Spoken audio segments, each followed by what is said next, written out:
Pátria que me pariu, quem foi a pátria que me pariu? Tudo bem? Hoje estou em trânsito, mas não quis deixar de dar uma paradinha aqui para passar o meu recado sobre os Twitter Files Brasil, os arquivos do Twitter sobre o Brasil, que dizem respeito às eleições brasileiras de 2022. Então, para quem não acompanhou esse caso, que estourou na internet, na Rede X, né, o antigo Twitter, ontem à tarde, e surpreendentemente, coincidentemente ou não, provocou uma instabilidade geral nas outras redes sociais, WhatsApp, Facebook, Instagram, tudo fora do ar, bem no momento em que os Twitter Files começavam a rodar, tudo muito estranho, né?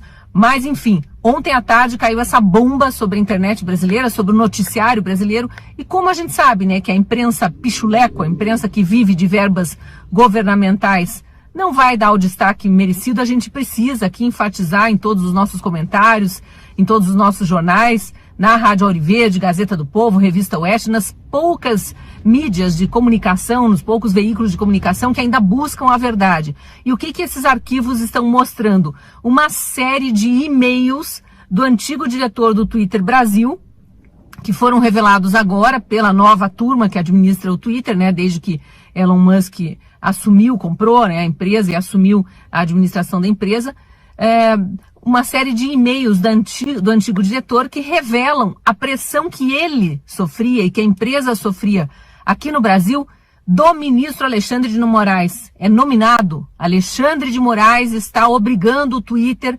sem que haja um processo, sem o devido processo legal, né, a perseguir, ele fala lá em outras palavras, mas é a perseguir apoiadores do presidente Bolsonaro. Isso às vésperas da eleição de 2022, começou um ano antes, mais ou menos. O que ele determinava? Que alguns perfis fossem banidos, outros fossem, caíssem no famoso shadow ban, né? Fossem colocados de escanteio, que os seguidores não pudessem mais ter acesso àquelas contas, ao que aquelas pessoas diziam na internet. Eles não poderiam ser vistos, eles não poderiam ser ouvidos, eles não poderiam mais divulgar suas ideias. É censura, não tem outro nome. E ali também havia determinações para que determinadas hashtags fossem seguidas. E o mais grave que eu achei de tudo que foi revelado, congressistas brasileiros, deputados e senadores deveriam ser monitorados pelo Twitter Brasil, e se divulgassem qualquer daquelas hashtags que faziam alusão à falta de transparência do sistema eleitoral, questões que incitavam o eleitor, na opinião de Alexandre de Moraes, a não acreditar no sistema eleitoral, deveriam ser banidas.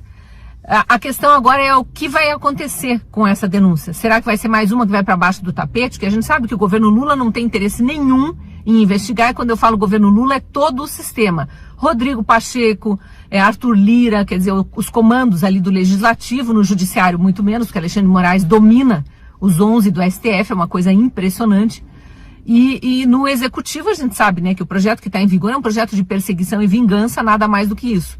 Então precisamos ficar atentos, porque agora tem as provas do crime, né? O crime a gente já conhecia, o crime de censura. Em determinado momento da eleição aquilo foi explícito, né? Alguns de nós faziam parte da Jovem Pan, eu inclusive, e sofremos censura na Jovem Pan.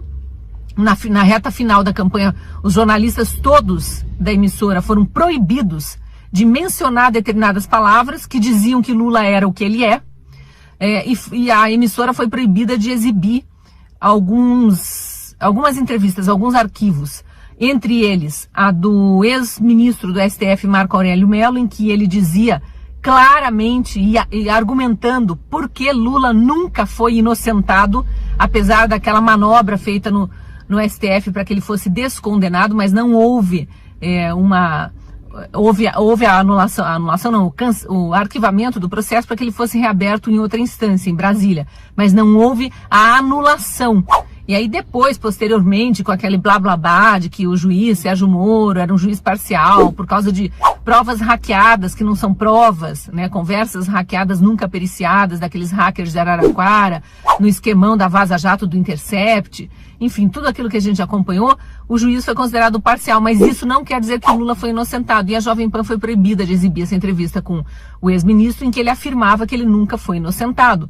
Mas os jornalistas não podiam sequer mencionar que essa entrevista tinha sido dada à emissora. Outra entrevista censurada durante as eleições foi a da senadora Mara Gabrilli, que era candidata a vice na chapa da, se não me engano, da Soraya Tronic, em que ela falava todo o esquema que resultou na morte do ex-prefeito petista Celso Daniel em Santo André, São Paulo. Uma morte nunca esclarecida e que resultou no assassinato de mais 7 testemunhas do crime, inclusive do médico legista, que foi ao Jô Soares, na época tinha o programa do Jô Soares no ar, e revelou que Celso Daniel foi torturado por 2 dias seguidos, arrancaram todas as unhas, furaram todos os dentes com broca de dentista, queimaram o corpo inteirinho com xepas de cigarro, antes de matá-lo carbonizado dentro de um carro.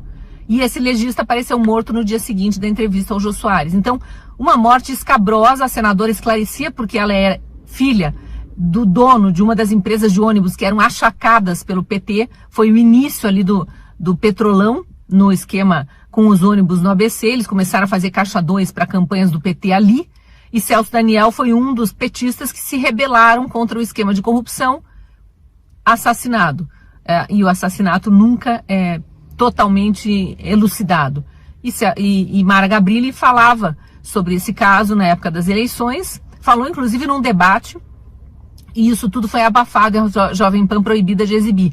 Então agora a gente está vendo o resultado da censura aí de forma nua e crua, né? Todos os arquivos do Twitter colocados em público, e vamos ver como as instituições brasileiras que Alexandre de Moraes, Lula e tantos outros dizem defender vão reagir a esse descalabro chamado Brasil.